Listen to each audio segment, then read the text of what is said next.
Obrigado, Sr. Presidente. O Sr. Ministro diz que conta a história toda. Não conta as histórias todas. A verdade é que nem uma palavra sobre a Unidade Local de Saúde do Alto Tâmega. E, portanto, também os deputados do PSD, que em março tanto se envolveram nesta questão, ficaram sem conhecer esta história. Bem sabemos que em março a história era outra, porque o PSD estava na oposição e, portanto, agora a criação da Unidade Local de Saúde do Alto Tâmega e as medidas urgentes para o Hospital de Chaves, que em março eram urgentes, agora, pelos vistos, já não são, mas não foi essa a história que contaram durante a campanha eleitoral na região. Não foi essa, não. Essa que é essa. Mas mudamos de história. Em pouco mais de 100 dias, os portugueses já perceberam, ou já começaram a perceber, que o governo PSD, CDS-PP quer mesmo tratar da saúde ao Serviço Nacional de Saúde.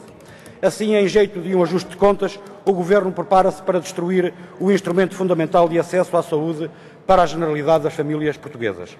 Encerramento de serviços de saúde e cortes em tudo o que mexe.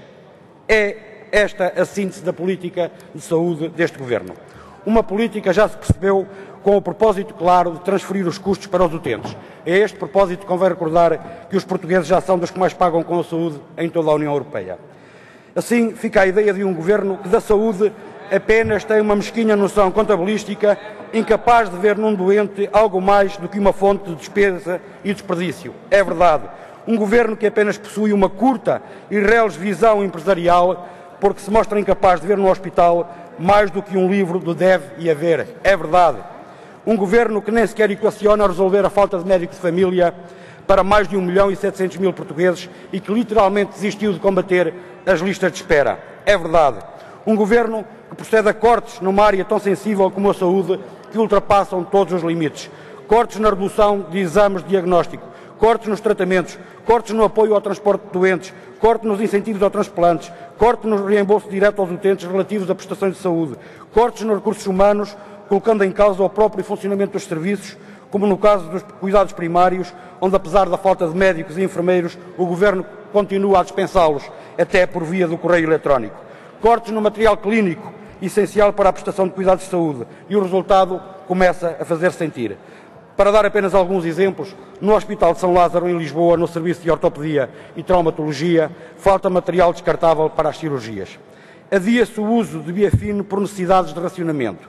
Não há alternativas à manteiga para pôr no pão do pequeno almoço ou no lanche dos doentes, e um responsável ainda diz: é uma sorte haver pão. A Troika ainda não o levou. Em determinadas alturas, chega-se ao ponto de pedir aos familiares que levem garrafas de água, uma vez que o hospital não tem água para dar aos doentes.